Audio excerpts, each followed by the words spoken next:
J'accueille Guillaume Grange à nouveau, qui cette fois prend sa casquette d'assureur et qui va venir donc faire un petit point un peu sur l'intérêt et le fonctionnement de l'assurance. Oui, merci. Alors, je sais que c'est un sujet qui intéresse forcément nos professions. Un petit mot sur mon rôle en tant qu'administrateur, parce que moi, ce que j'ai envie, c'est aussi de vous faire vivre ça de l'intérieur et vous montrer qu'une société d'assurance, c'est pas simplement que quelqu'un au bout du fil quand tout va mal. C'est aussi pas mal d'humains. Et moi, je voudrais vous en témoigner. Alors, qu'est-ce que c'est qu'un administrateur ? Un administrateur, c'est pas un technicien de l'assurance. C'est pas mon métier.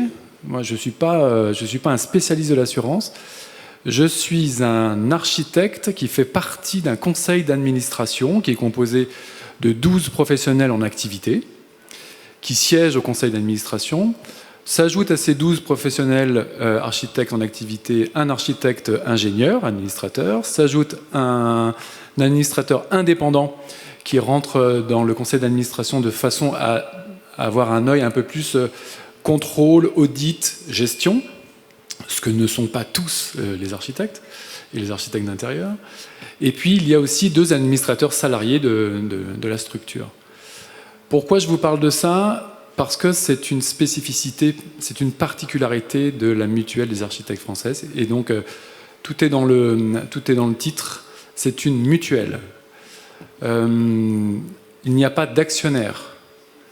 Donc, il n'y a aucun reversement de bénéfices à des actionnaires. Donc le but de cette société d'assurance n'est pas de créer du bénéfice. Le but de cette société d'assurance est bien d'assurer un niveau assurantiel la plus qualitative possible pour ses adhérents. Moi, je peux vous témoigner de ça, c'est ce que je vois dans mon quotidien. Mon rôle en tant qu'administrateur est bien sûr de participer au choix stratégique de l'assurance, mais il est surtout à raison de 2 à 3 jours par mois, de faire part à la direction qui pilote la structure de ce que nous sommes, c'est-à-dire que de la réalité de notre métier, des difficultés que nous rencontrons, et finalement de remettre dans un organisme assez puissant un quotidien qui est le nôtre. Je le note encore, c'est rare dans une société d'assurance. Et c'est aussi ce qui en fait, encore une fois, notre spécificité. Moi, de manière extrêmement simple et particulière, je participe à des commissions, alors moi je participe à la commission contrat, par exemple. Il y a 4 commissions, et donc on a des cas extrêmement concrets qui nous sont remontés par la direction, donc de professionnels, en disant ce professionnel a un problème concret concernant le paiement de ses mensualités. Qu'est-ce qu'on fait ? Est-ce qu'on l'accompagne ? Est-ce qu'on ne l'accompagne pas ? Et ce sont donc bien des administrateurs qui participent à ce choix-là. Et donc il faut bien faire la distinction entre quelque chose qui est de l'ordre de l'application automatique d'un contrat à l'idée que là, chacun des cas est étudié par des architectes en charge et en activité et qui analysent et qui vont parfois voir les adhérents jusque chez eux pour leur dire c'est quoi ton problème, comment ça fonctionne, etc. Donc il faut comprendre dans quel environnement vous êtes lorsque vous êtes adhérent à la mutuelle des architectes. En tout cas, c'est ce dont moi je peux vous témoigner en tant qu'administrateur et non pas en tant que technicien. Ceci étant dit, donc la MAF existe depuis 90 ans. Elle est née en 1931, donc de la réunion de plusieurs architectes qui se sont dit tiens, mais est-ce qu'on n'essaierait pas de créer une mutuelle qui nous ressemble ? Donc elle est née de cette idée-là. Il faut que j'approche mon micro, voilà, très bien. Il faut que je m'approche de l'écran parce que ma vue baisse. Il y a 28 000 adhérents, il y en a 800 nouveaux chaque année, quelques-uns partent et reviennent, d'ailleurs, c'est intéressant de le noter. Et aujourd'hui, nous sommes 350 collaborateurs. Intéressant de noter aussi qu'il y a des experts et des avocats. C'est intéressant de le noter parce que ce sont bien les experts et les avocats qui vont juger ou qui vont vous défendre sur la réalité des fois des difficultés que nous pouvons avoir. Et on apporte un soin, en tout cas moi j'ai noté quand même que la maison apportait un soin assez important à cette question de l'expertise et des avocats. Vous n'êtes pas dans le quotidien, mais moi je peux vous assurer qu'il y a des gens qui sont suivis pendant de très très très très longues années. Venez assister un jour à une assemblée générale de la MAF et vous allez voir comment certains des architectes, et en tout cas de l'ensemble de ceux qui sont adhérés, remercient quand ils ont traversé une période qui est une période qui pouvait être parfois extrêmement, extrêmement difficile. En tant qu'architecte et architecte d'intérieur, nous sommes donc des constructeurs, au titre de l'article 1792-1 du Code civil, et donc nous avons une obligation d'assurance. Et c'est une chance que nous ayons une obligation d'assurance, puisque grâce à cette idée que nous soyons sous responsabilité d'assurance, eh ben, ça permet à nos maîtres d'ouvrage de venir nous solliciter avec davantage de confiance. D'ailleurs, et c'est assez important aussi, bon nombre de nos clients apprécient grandement que nous soyons dans des structures d'assurance bien référencées, dans des structures d'assurance à la solvabilité importante. J'y reviendrai sur la question de la solvabilité, puisque je sais que vous allez me poser la question du prix.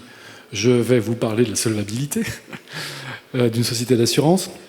Et donc c'est une chance que nous soyons assurés, que nous ayons une obligation d'assurance professionnelle, puisque ça renvoie au sérieux de nos professions. Et moi je trouve que c'est une chance aussi que architecte d'intérieur et architecte soient à la même enseigne sur ce sujet-là. Et donc on s'expose à des responsabilités auxquelles on doit faire face à partir du moment où nous concevons, à partir du moment où nous accompagnons des choix, où nous prenons des décisions, où nous sommes force de conseil également, eh bien, on a la responsabilité de ces engagements-là. Principalement, la responsabilité principale, elle est décennale, et donc nous devons garantir la responsabilité, notre responsabilité du fait des dommages qui pourraient être créés sur l'ouvrage, du fait de nos défauts de conception, de notre manque de conseil. Et vous allez voir, j'ai quelques exemples tout simples concernant vos domaines d'activité. Mais alors le champ d'investigation, le champ des responsabilités est assez phénoménal. D'ailleurs, ce qu'on découvre lorsqu'on devient administrateur d'une société d'assurance, c'est qu'on se dit, mais mon Dieu, si j'avais su, est-ce que j'aurais fait ce métier ? Ben, je peux vous garantir que c'est un peu la même chose. Pour les architectes d'intérieur, le champ l'étendue de nos responsabilités est absolument phénoménal. N'ayons pas peur, c'est l'avantage d'être bien assuré et d'avoir une structure, une société d'assurance qui couvre vraiment l'ensemble de l'étendue de nos métiers, y compris, j'en profite pour le dire, les techniques non courantes. Juste au passage, la MAF assure les techniques non courantes. La MAF assure toutes les techniques liées par exemple au réemploi, aux matériaux biosourcés. Et vous verrez, si vous êtes très attentif sur les conditions qui sont les conditions d'exclusion du spectre des assureurs, il y en a un qui assure vraiment beaucoup de domaines, c'est la MAF. Je vous le dis parce que c'est une réalité. Bien sûr, on doit aussi assurer les dommages qui peuvent être subis par l'entreprise et l'ensemble, tout le spectre des garanties obligatoires. La sinistralité, c'est important d'en parler. On a ici un focus qui est fait sur les travaux de rénovation qui vous concernent plus essentiellement, pas que, parce que je sais bien que vous faites un peu de neuf également. Mais globalement, si on fait un focus sur la rénovation, le problème majeur, c'est l'eau. Si on n'avait pas d'eau dans nos métiers, en fait, ce serait très bien, on n'aurait presque pas besoin d'assurance. Le seul problème, c'est qu'il y a un peu d'eau, et vous avez constaté qu'il y en a de plus en plus de l'eau. Et donc, la très grosse majorité des sinistres, ça vient de là, notamment des défauts d'étanchéité. Avec des conséquences sur les ouvrages qui peuvent être vraiment extrêmement pénalisantes, allant même, bien sûr, jusqu'à l'impossibilité d'exploiter les ouvrages. Et donc là, on se retrouve face à des situations qui peuvent prendre des conséquences financières dramatiques, absolument dramatiques. Puisque vous serez pris en responsabilité non seulement de votre défaut de conception, si c'est le cas, du défaut de suivi de l'entreprise ou des entreprises qui ont réalisé l'ouvrage, mais en plus, vous subirez les conséquences qui sont les conséquences de l'exploitation et donc de la charge d'exploitation, de la durée d'inactivité de l'entreprise. Et ça peut aller très vite. Après, il y a plein d'autres manifestations, je vais pas toutes les décrire, parce que très majoritairement, je pense qu'une fois qu'on a traité l'eau, un focus quand même sur les défauts de stabilité, lorsque nous faisons, et ça c'est intéressant de le dire, alors pourquoi est-ce que les architectes d'intérieur aussi doivent être assurés de la même manière que n'importe qui intervient sur le bâti? C'est parce que dans vos métiers, comme dans les nôtres, vous intervenez sur la structure, vous intervenez sur le bâti, vous intervenez sur l'édifice, et donc sur les stabilités. Et donc, par voie de conséquence, vous avez des responsabilités souvent sur ces actes-là. Et c'est important de le spécifier aussi que vous êtes bien assuré là-dessus, parce que ça renvoie à l'étendue de vos savoir-faire. Et encore une fois, on comprend bien que l'étendue de vos savoir-faire, c'est pas simplement de changer une cloison, mais c'est bien de s'attaquer à quelque chose de beaucoup plus global concernant l'usage d'un bâtiment. Donc je vous rassure, vous êtes assuré pour. Quelques exemples. Alors, des exemples qui touchent vraiment la prescription, par exemple. Donc là, on a un architecte d'intérieur qui a été condamné, tout simplement parce que, grosso modo, il a juste un peu omis de vérifier que les prescriptions des matériaux qu'il utilisait, là c'est une question de sol, étaient compatibles avec l'usage. Et donc, nous avons cette obligation de vérifier que chacun des matériaux que nous utilisons, donc là il s'agissait de moquettes, est compatible.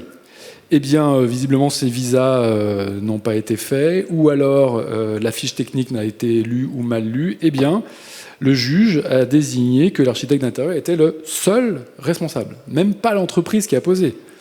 Entendez bien, c'est-à-dire qu'une entreprise qui pose, normalement, doit alerter. Ben non, là, au titre de la prescription faite par l'architecte, il suffit qu'il l'ait confirmé dans un compte-rendu et de la non-vérification des fiches techniques, il a été jugé seul responsable.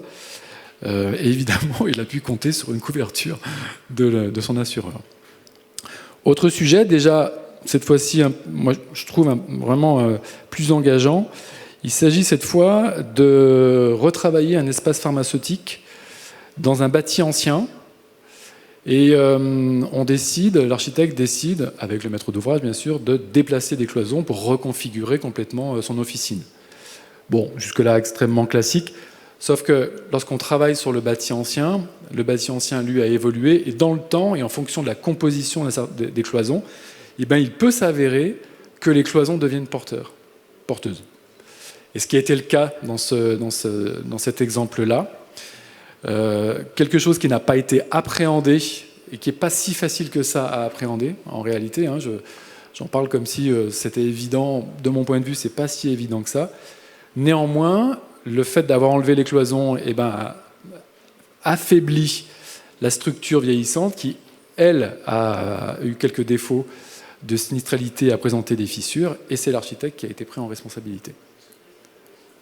Et donc là, bon, évidemment, il a été aussi pris en charge par son assurance, puisque le spectre de la couverture est large, mais néanmoins, on a là ici un cas qui est quand même un cas qui peut avoir des conséquences sur l'ensemble d'un collectif extrêmement important. Imaginons que vous intervenez en pied d'un immeuble collectif et que l'immeuble soit rendu impropre à son usage à cause de ça.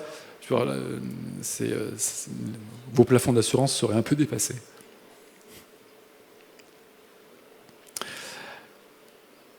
C'est important de noter qu'il y a une relation assez forte entre l'assureur MAF et les architectes d'intérieur. Ça, c'est assez historique. D'ailleurs, il y a donc 1800 architectes d'intérieur. Il n'y en a que 200 certifiés CFAI. Je vous invite, architectes CFAI, à nous rejoindre, comme diraient certains. Les architectes d'intérieur ont toujours eu une place assez importante dans nos sociétés d'assurance. Il y a eu une rencontre récemment entre Richard, président CFAI, et Jean-Claude Martinez, le président de la MAF, de façon à continuer de voir comment nos relations peuvent s'améliorer. Et Richard, dans cette rencontre, a dit, mais on a l'impression parfois que l'assurance, elle met en place un certain nombre de clauses d'exclusion supplémentaires qui fait qu'on a l'impression d'être exclu. Elle a dit aussi, Richard faisait remonter de votre part, il y a aussi des tarifs qui ont augmenté. Est-ce que ce n'est pas une manière de nous éloigner, notamment des jeunes, etc. La réponse qui est très, très claire de Jean-Claude, c'était de dire absolument pas.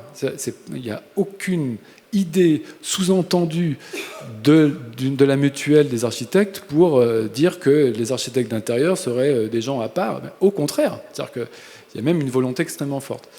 Et d'ailleurs, on a vraiment soulevé dans cet échange-là qu'entre l'idée qu'on pouvait s'en faire et la réalité, il y avait peut-être une différence. Et qu'au contraire, il y avait une capacité d'assurance sur les architectes d'intérieur qui était toujours extrêmement forte, qu'effectivement, il y avait des augmentations tarifaires que vous retrouverez chez toutes les sociétés d'assurance, quelles qu'elles soient, et qui répondaient, bon, moi je l'ai appris à ce moment-là, hein, mais à une non-augmentation qui durait depuis de nombreuses années, que les architectes d'intérieur avaient des taux qui étaient préférentiels, par exemple, aux architectes. Donc il faut quand même le savoir. Moi, je ne le savais pas, j'ai appris à ce moment-là. Et que cette différence-là n'avait absolument jamais été remise en cause. Et que donc il y avait quand même une grande bienveillance vis-à-vis de votre métier. On a aussi noté qu'il y avait des manières de déclarer qui étaient différentes, puisque les architectes, pour l'instant, déclarent sur travaux, et les architectes d'intérieur déclarent sur honoraires. Étant dans Euromaf. Et tout ça, en fait, ce sont des sujets de discussion. Je ne veux pas dire par là, je vous parle de ça parce que je ne veux pas dire que la maison a réponse à tout de suite, mais que ces échanges existent et que vous existez de manière totalement égalitaire avec les autres au sein de cette structure-là, et que lorsque nous, administrateurs, on en parle, vous faites partie des concepteurs comme n'importe quel autre. Donc un lien entre la CFAI et la MAF que moi je trouve depuis 30 ans et qui est tout à fait d'actualité. Et d'ailleurs, n'hésitez pas à aller voir vos représentants qui sont vos représentants régionaux. Ils sont là. Hein. Il y a Clément et Garlone qui sont ici. Profitez aussi de ces moments-là. Et moi, je serai là aussi cet après-midi. C'est le moment d'échanger avec grand plaisir. Je voulais rajouter quelque chose sur l'antériorité et des accords qu'a Je t'avais pas vu. Je t'avais pas vu. Tu t'es glissé subrepticement derrière moi. Donc elle date de 81, la création, l'initiative de l'Ordre des architectes et le syndicat d'architecture d'intérieur de l'époque. La MAF s'est associée effectivement à cette création de déontologie, formation, l'obligation de la décennale, etc., qui sont à l'origine de nos fondamentaux. Et la MAF a reconnu effectivement les formations et effectivement nous a octroyé, et nous octroie toujours d'ailleurs, des tarifs préférentiels. Un petit détail simplement sur la déclaration assurance, on n'est pas qu'aux honoraires, on est aux honoraires et travaux. Exact. Voilà, on n'est pas... Voilà, quand vous êtes, vous, totalement aux travaux. Voilà. Mais la MAF reconnaît les compétences liées à ce que prône et valorise le Conseil français des architectes d'intérieur dans les formations et dans le savoir-faire. Voilà. Ouais, je confirme complètement, ouais, tout à fait. Merci Richard. Et du coup, le spectre de l'ensemble des services qu'on essaie d'exprimer un peu ici, et d'ailleurs, il y a une petite plaquette qui est super bien faite à votre intention. Allez voir, ils ont plein de goodies et de plaquettes. Hein. Allez les voir. Donc c'est une couverture qui est extrêmement complète. Je vous le dis, pour moi, hein, c'est une des plus complètes. Si vous vous amusez à faire vraiment le comparatif des clauses d'exclusion, vous verrez que entre les différents contrats, j'ai aucun souci avec ça. Il y a des montants de garantie qui sont élevés. Et des franchises basses, même si elles ont augmenté, elles restent tout à fait dans l'équilibre du marché, voire même plus basses par certains éléments de marché. Le tarif est calculé, comme le disait Richard, sur les honoraires ou les travaux, avec des possibilités de mensualisation. Vous avez des espaces adhérents qui sont vraiment spécifiques et personnalisés. Le réseau d'avocats et d'experts est extrêmement important. Moi, j'ai souvent, en tant qu'administrateur, dans nos réunions, des retours des avocats et des experts sur des cas concrets, je peux vous dire que c'est vraiment bluffant. Le niveau de certains de nos avocats ou des experts et l'influence que ça peut avoir aussi, parce que c'est aussi une question d'influence sur les prises de décision des juges et sur les jurisprudences, n'oublions pas tout ça, hein, et aussi sur l'étendue et le spectre de nos responsabilités, vraiment très très très étonnant. C'est un accompagnement permanent dans la gestion des sinistres. Alors, de temps en temps, ça arrive, hein, bien sûr, on a des remontées d'informations sur je manque de liens, j'ai l'impression d'être tout seul, d'être perdu, etc. Bon, ça peut être aussi une réalité, moi je ne le nie pas du tout. Ça peut arriver. Dans ces cas-là, il ne faut pas hésiter à contacter vos administrateurs locaux, mais aussi à contacter les chargés d'affaires locaux, soit par mail, juste un petit mail en disant « je suis perdu là-dessus, est-ce qu'on peut avoir un petit coup de main », etc. Alors je ne veux pas être inondé de mails, hein, mais de temps en temps, ça arrive. On ne vous écrit pas à vous, alors. Contacter. Si. On écrit à tout le monde. Si, parce qu'on est aussi là pour en tant qu'administrateur. On est aussi des relais. Voilà. C'est pas nous qui allons raison de vos problèmes, mais on peut être des relais de problématiques en disant là, il y a peut-être un petit cas spécifique qu'il faudrait traiter. Et aussi l'accès à tous les services de la MAF. J'y tiens beaucoup, etc. Il faut savoir que la maison fait un travail qui est énorme de formation, d'accompagnement. Vous avez peut-être tous eu connaissance de cette Bible qui est la boîte à outils chantier. Et la boîte à outils chantier est un outil qui est issu d'un travail de la MAF, qui est mis à votre disposition, où vous trouvez absolument tout. Bon, moi, je l'ai parcouru, mais c'est tout ce que vous pouvez vous poser comme question sur une phase de chantier, de visa, d'exécution, avec même des courriers pré-rédigés sur la relation avec les entreprises, qu'est-ce qu'il faut faire en cas de cas majeur ou pas. Il y a absolument tout. Et elle est donnée à disposition de tous les adhérents, et même en libre service, je crois, maintenant. On a fait un travail qui est le même. Alors ça, c'est vraiment un travail issu de la maison et qui est porté financièrement par la maison, qui est fait avec les administrateurs, mais qui est aussi fait avec la profession. Donc, on a sollicité des gens de la profession.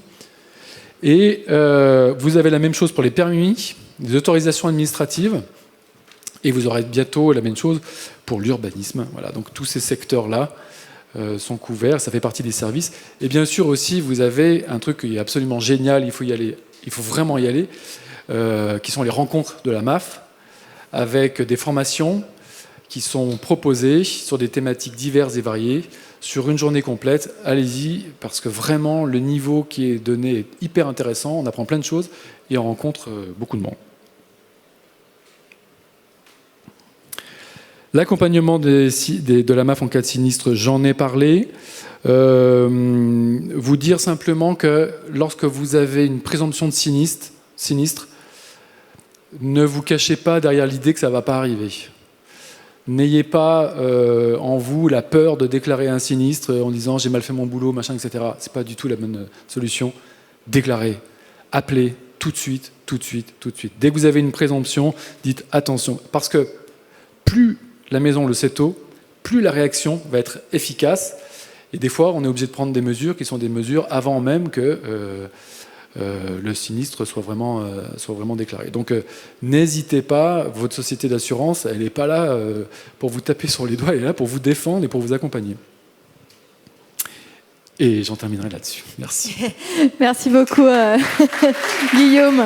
Alors, juste en conclusion, mais ça veut quand même dire qu'en effet, finalement, qu'on soit un peu architecte ou architecte d'intérieur, on est un peu tous logés à la même enseigne, finalement.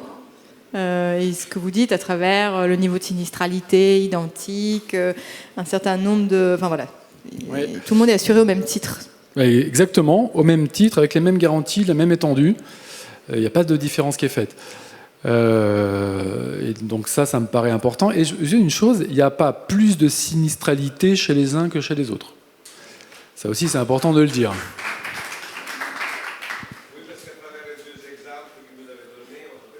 Oui, c'est vrai. Mais du coup, je fais un focus sur vous, vous comprenez bien ? Il n'y en a pas plus chez les uns ni chez les autres. C'est à peu près la même chose. D'ailleurs, la sinistralité, elle est assez variable d'année en année. Et elle est plutôt bien répartie. quand même, on note qu'il y a des sinistralités qui sont plus importantes quand on veut tout faire tout seul. C'est-à-dire quand on ne pense pas à se faire aider, quand on répond à un client qui dit « non, mais moi, j'ai pas assez d'honoraires pour payer une étude de sol », voilà. Et la sinistralité, elle commence comme ça, en réalité. On peut le comprendre que parce qu'on veut absolument faire un marché, il y a peut-être un petit truc qu'on ne va pas faire. Sauf que nous, derrière, on voit des cas, pour une petite étude à 3 000 ou 4 000 ou 5 000 euros, il y a des gens qui payent toute leur vie. Donc le rapport entre les deux, il ne doit pas exister. Je m'adresse plus particulièrement aux jeunes, qui sont un peu moins expérimentés sur ces sujets-là. Je crois qu'il faut vraiment en avoir conscience.